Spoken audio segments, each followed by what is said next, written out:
या पूजा श्रद्धालु को स्नान करने का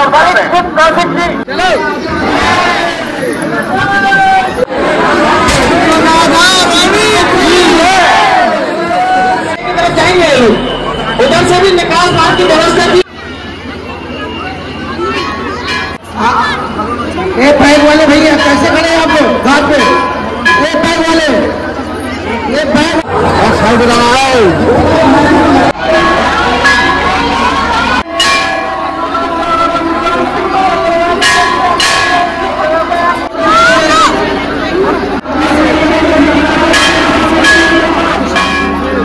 राधे राधे दोस्तों, सबसे पहले आपको एक न्यूज दे देता हूँ। इस टाइम चल रहा कार्तिक का महीना और कार्तिक का महीना मैं जा रहा हूँ। कहाँ पे जा रहा हूँ मैं? चलो बताता हूँ। मैं जा रहा हूँ वृंदावन। बाकी डिटेल आपको दूंगा। वहां जाने के बाद हम लोग निकल रहे हैं वृंदावन के। और आज संडे में कहीं नहीं जाता, लेकिन आज ठाकुर जी ने बुलाया और हम राधे रानी का स्नान है। वहां पे कौन सी जगह है वो? गोवर्धन राधा कुंड में राधे रानी का स्नान है। तो हम लोग जा रहे हैं वृंदावन और सारी डिटेल आपको बताऊंगा, वीडियो पूरी देखना। तो चलो चलते सीधा वृंदावन। हमको नहीं ले जा रहे हैं। हमको नहीं ले जा रहे हैं। तेरे को लेके चलूंगा इसको। अगले हफ्ते ले जाइए मेरे को। तेरे को अगले हफ्ते? चल ठीक है, तेरे को बाद में लेके चलेंगे। अभी हम लोग निकलते हैं सीधा। तो गाइस हम लोग निकल चुके हैं। सीएनजी डलवा ले, पहले सीएनजी डलवा रहे, सीएनजी डलवा के फिर निकलते सीधा। रास्ते में पहुंच गए हम लोग। देखो ये है सीएनजी स्टेशन जो फरीदाबाद से पहले पड़ता है। यहाँ से सीएनजी डलवा के सीधा गोवर्धन। तो सीएनजी भरवा के फरीदाबाद से आ गए हम हाईवे पे। मथुरा के बिल्कुल पास में पहुंचने वाले हैं। और रात का रोड का खूबसूरत नजारा भाई साहब। ट्रक देखो, ट्रकों पे पीछे ना मस्त मस्त बातें लिखी होती हैं। और ये है कुछ इस तरह का नजारा रात के टाइम का। और सामने आ गए होटल। भाई साहब ढाबा है। कौन सा ढाबा है ये? गुलशन, पता नहीं कौन सा ढाबा था। तो जो थोड़ी देर में हम लोग पहुंच जाएंगे मथुरा। और मथुरा वो वृंदावन गुलशन ढाबा आ गया ना। गुलशन कह रहा था मैं, पहले गया। ये नंदगांव का रास्ता है ना। ये क्रॉस करने के बाद है ना, इधर से लेफ्ट लेकर फ्लाईओवर से नीचे से सीधा नंदगांव। और फाइनली पहुंच गए वृंदावन। और लाइट नहीं जली हुई उधर की ना, वृंदावन की उसकी लाइट नहीं जली। तो इधर से हम लोग घूम के जाएंगे सीधा गोवर्धन।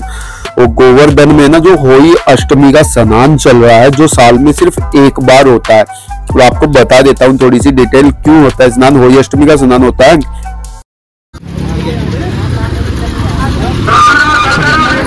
भीड़ बहुत ज्यादा भीड़ है। इधर 1.5-2 किलोमीटर पहले गाड़ी खड़ी करी है। और बज गए, हम पहुंच गए 10:30 बजे बरसा। और गोवर्धन परिक्रमा मार्ग यहाँ से जाना पड़ेगा ई रिक्शा लेकर, क्योंकि बहुत ज्यादा भीड़ हो, बहुत ज्यादा पब्लिक आई है यहाँ पे। तो पूरी दुनिया से लोग आते हैं। अंग्रेज भी बहुत ज्यादा लोग आते हैं इधर। बहुत ज्यादा भीड़ लगी है। राधा कुंड में हो रहा है होली अष्टमी का स्नान। और साल में एक बार ही होता है। यहाँ पे जो मतलब जोड़े होते हैं ना, जिनको संतान नहीं होती, जिनको बच्चे नहीं होते, वो लोग बहुत ज्यादा आते हैं यहाँ पे। या जिनको लड़कियां होती है वो लोग यहाँ पे आते हैं। जिनको लड़के नहीं होते या आपकी कोई भी मन्नत होती है ना, तो आप मन्नत मांग के राधा कुंड में स्नान लगाते हैं तो मन्नत आपकी पूरी हो जाती है। साल में एक ही दिन होता है। और जो जिनको संतान नहीं होती, मेन तो उनके लिए होता है, जिनको लड़कियां हो रही है। और ये फल है ना, ये फल यहाँ पे राधा कुंड में छोड़ा जाता है। लाल कपड़े में लपेट के अपनी मन्नत मांग के ये फल यहाँ पे छोड़ा जाता है। और इस फल को आपको त्यागना पड़ता है जब तक आपकी मन्नत पूरी नहीं होती। जैसे ही आपकी मन्नत पूरी होगी, फिर उसके बाद होली अष्टमी के दिन दोबारा आपको आना होता है। और राधा कुंड में स्नान करके वापिस इस फल को ग्रहण कर ले। ये सीताफल है।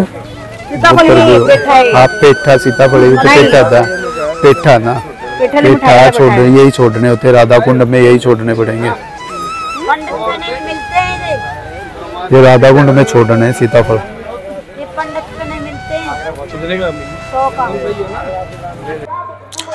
देखो 11 बजे के आसपास हो गए, कि 10:30 बजे हम उधर पहुंच गए थे जहाँ पे हमने गाड़ी खड़ी करी। और उधर से पैदल ही हम लोग आए हैं। तो 15-20 मिनट यहाँ तक आने में लग गए हैं। और पब्लिक अभी है ना इकट्ठा होनी स्टार्ट हो गई है। यहाँ पे पहले से ही आए हुए बैठे लोग। और ये देखो स्क्रीन पे चल रहा है राधा कुंड में जो स्नान हो रहा है ना, वो आपको दिखा रहे कितनी पब्लिक उधर राधा कुंड पे बैठी हुई है। बहुत ज्यादा भीड़ होने वाली है। और गलियों में भी बहुत भीड़ हो रखी है, बहुत भीड़। इसलिए पुलिस वालों ने पहले ही गलियां बंद कर दी है। अभी यहाँ पे लोग इकट्ठे होंगे और 12 बजे स्नान शुरू हो जाएगा, तो 12 बजे खुलेगा और जैसे ही खुलेगा वैसे ही हम लोग भी जाएंगे, क्योंकि बहुत ज्यादा भीड़ हो रखी है। उधर जाने नहीं दे रहे क्योंकि भगदड़ मच जाती है भीड़ में। पानी वैसे कुंड भी राधा रानी का ना जो बहुत गहरा कुंड है, तो इसलिए लोग कोई हादसा ना हो पहले ही लोगों को रोक दिया गया। थोड़े थोड़े करके लोग स्नान करेंगे फिर निकालेंगे। लोग यहाँ पे बैठे हैं, सब अपना खाना पीना खा रहे हैं। ज्यादातर लोग है ना यहाँ पे संतान प्राप्ति वाले ही हैं, जिनको लड़कियां होती है या जिनको संतान नहीं होती, तो वो राधा कुंड में आते स्नान करते हैं। और सफेद कद्दू जो होता है ना, कद्दू मैंने दिखाया था, कद्दू वो लाल कपड़े में लपेट के राधा कुंड में खड़े होके स्नान करके डुबकी लगा के राधा कुंड में छोड़ते हैं। और जब उनकी मनोकामना पूर्ण होती है तो वो दोबारा लौट के आते हैं 1 साल बाद या 2 साल बाद। जब भी उनकी मनोकामना पूर्ण हो जाती है वो आते हैं अपनी संतान को लेके राधा कुंड में फिर से डुबकी लगाते हैं, संतान को इसी में नहलाते हैं और फिर दोबारा से जो भी कद्दू है या और भी फल थे यहाँ पे उनको छोड़ते हैं, फिर वापस से उनको ग्रैंड कर लिया जाता है। देखो पब्लिक कितनी खड़ी होगी ना, कितने लोग आ गए हैं और भीड़ होगी, देखो कितनी भीड़ होगी। वो 12 बजने वाले हैं ना, थोड़ी देर में अभी खुलेगा ये, तो पहले ही पब्लिक कितनी खड़ी होगी। हम तो पहले ही पीछे खड़े होगी, भीड़ में खड़े होगी कि खुलते ही आराम से जाएंगे। और अंदर तो वैसे ही बहुत ज्यादा पब्लिक है।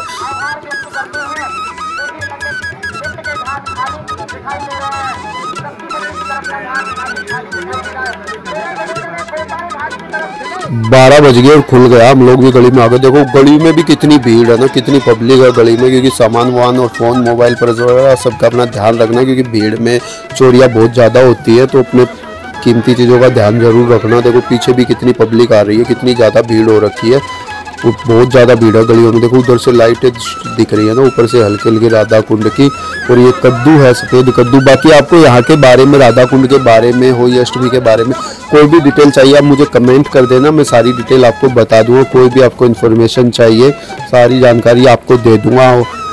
तो दोस्तों ये है श्याम कुंड जो राधा कुंड के पास में ही, और भीड़ इतनी ज़्यादा होगी ना तो रास्ता देखो, रास्ता ना लंबा कर दिया, तो पूरे राधा कुंड, श्याम कुंड, पूरे कुंड की परिक्रमा करके उधर गलियों से निकलना पड़ेगा।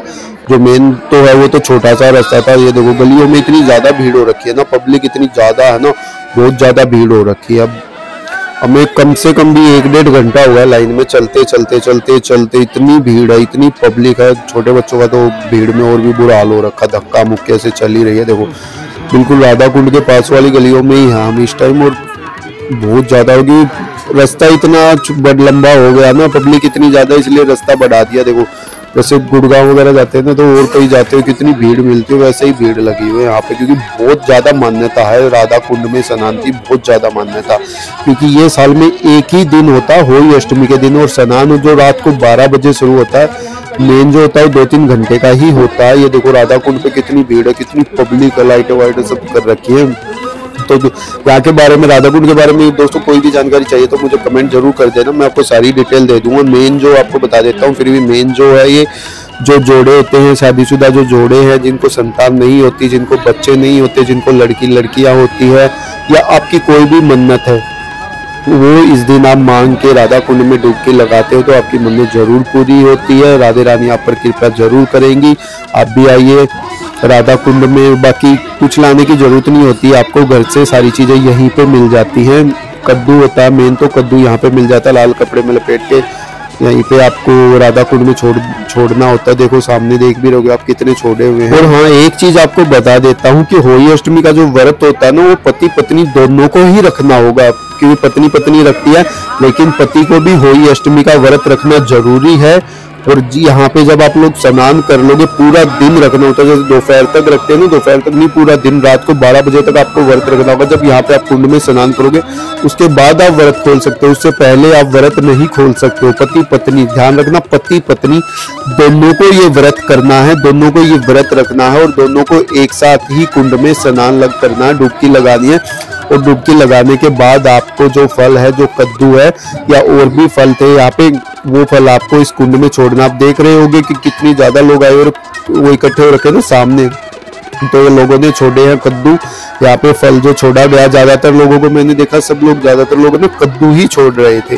तो कद्दू आप भी चाहे तो कद्दू आप भी छोड़ सकते हो, बाकी और भी फल हैं। देखो कितनी ज्यादा भीड़, और ज्यादातर जोड़े में ही यहाँ पे लोग पहुंचे हैं पूरे, चाहे अंग्रेज भी यहाँ पे आते हैं, तो दुनिया भर से लोग यहाँ पे आते हैं, लेकिन इंडिया के कोने कोने से, देश के कोने कोने से यहाँ पे लोग आए, किसी भी सेफ्टी के लिए आपके यहाँ पे चलाई गई है, कोई हादसा ना हो, तो इसलिए यहाँ पे पूरी सेफ्टी के सारे इंतजाम किए गए पुलिस वालों के साइड से, सब इंतजाम किए गए। पूरे कुंड में देखो फल फल फल हो रखे हैं, कितने फल जो लोगों ने छोड़े हुए हैं फल। तो ये राधा कुंड है, राधा कुंड की महिमा है। जिन लोगों को संतान प्राप्ति नहीं होती, होली अष्टमी के दिन आप आइए। राधे रानी, जब भगवान कृष्ण जी ने गाय को, जो राक्षस था ना, जो गाय का वध किया था, तो उसी कुंड में स्नान किया था। सारे दुनिया भर के मतलब 68 करोड़ तीर्थ होली अष्टमी के दिन राधा कुंड में वास करते हैं। 68 करोड़ तीर्थ आते हैं, गुप्त जो रास्ते से आते, गुप्त गंगा जैसे होती है, 68 करोड़ तीर्थ आते हैं राधा कुंड में से। और सारे देवी देवता होली अष्टमी के दिन रात को 12 बजे के बाद इस कुंड में स्नान करने के लिए आते हैं। इसलिए आपकी जो भी कामना है, जो भी मनोकामना है, आप आइए राधा कुंड में होली अष्टमी के दिन आइए और कुंड में स्नान कीजिए। और राधे रानी आप सब पर कृपा जरूर करेंगी, आपकी मनोकामना जरूर पूरी होगी। और जैसे ही आपकी मनोकामना पूरी हो, आप दोबारा से अगले साल आइए, फिर राधा कुंड में स्नान कीजिए। और जो फल आपने छोड़ा था वो फल दोबारा से आप ग्रहण कर सकते हैं। तो राधा कुंड में जरूर आइए। होली अष्टमी के दिन याद रखना, होली अष्टमी के दिन साल में एक ही दिन होगा होली अष्टमी का। और पति पत्नी जो संतान प्राप्ति की इच्छा रखते हैं, जिनको लड़के होते हैं, उन दोनों को, पति पत्नी को, जोड़ों को, जो भी जोड़े होंगे, तो उनको होली अष्टमी का व्रत करना जरूरी है। दोनों को ही, पति और पत्नी दोनों को ही व्रत करना जरूरी है। यहाँ पर स्नान करेंगे, स्नान करने के बाद आप इस कुंड में, राधा कुंड में, वो फल छोड़ देंगे जो भी आप छोड़ना चाहते हैं। ये देखो कितने कद्दू यहाँ पे छोड़े हुए हैं। बाकी जो पति पत्नी व्रत करते हैं, तो दिन में आप पानी पी सकते हैं, फलहार भी ले सकते हैं, थोड़ा बहुत फल वगैरह ले सकते हैं। यानी कि निर्जला आपको व्रत करना है तो फल वगैरह भी आप ले सकते हैं। तो राधा कुंड की महिमा है ये कि राधा कुंड पे आप आइए, स्नान कीजिए। राधे रानी जरूर आप पे कृपा करेंगी, जरूर आपकी झोली भरेंगी, जरूर आपको संतान की प्राप्ति होगी। तो इसी विश्वास के साथ आप डुबकी लगाइए राधा कुंड में। हम लोग भी नहा लिए, मैं भी नहा लिया, तो अभी हम लोग भी नहा धो के अभी इधर से निकलते हैं। राधा कुंड पे तो बहुत ज़्यादा भीड़ हो रखी थी, तो फटाफट मैंने भी डुबकियाँ लगाई और मैं भी निकल गया। तो अभी हम लोग भी यहाँ से जाएंगे, क्योंकि अभी तो काफ़ी टाइम हो गया, 3-4 बज चुके हैं। तो हम लोग इधर से जाएंगे वृंदावन। और सुबह सुबह जाके देखते वृंदावन में मिलेगा रहने के लिए, नहीं मिलेगा उसके बाद, नहीं तो फिर सुबह जाके वृंदावन में रूम लेंगे। तो इधर से निकल रहे हैं हम लोग भी सीधा अभी वृंदावन के लिए। और दोस्तों, जो लोग चैनल पे पहली बार है, चैनल को सब्सक्राइब जरूर कर लीजिएगा। वीडियो पसंद आए तो लाइक करना, कमेंट करना, शेयर जरूर करना, ताकि और लोगों तक भी ये जानकारी पहुंच सके। जितने ज़्यादा लोगों तक ये जानकारी पहुंचेगी, आपकी तरफ से, हमारी तरफ से जरूर किसी ना किसी का भला होगा, किसी का फ़ायदा होगा। तो आप ज़रूर वीडियो को शेयर कीजिएगा। बाकी कोई भी इन्फॉर्मेशन आपको यहाँ के बारे में चाहिए, कैसे आना है, कहाँ रुकना है, क्या प्रोसीजर है, क्या क्या जानकारी, जो भी आपको जानकारी, जो भी आपके मन में सवाल है, वो आप मुझे कमेंट करके पूछ सकते हैं। आपको पूरी जानकारी दूंगा, यहाँ के बारे में ज़्यादा से ज़्यादा बताने की कोशिश करूँगा। तो चलो चलते हैं सीधा वृंदावन। और चैनल को सब्सक्राइब जरूर कर लीजिएगा। लास्ट में यही है, राधे रानी आप सब पर कृपा बरसाए रखे, बिहारी जी आप सब पर कृपा करे रखे। जय बिहारी जी, जय श्री राधे, जय श्री कृष्ण।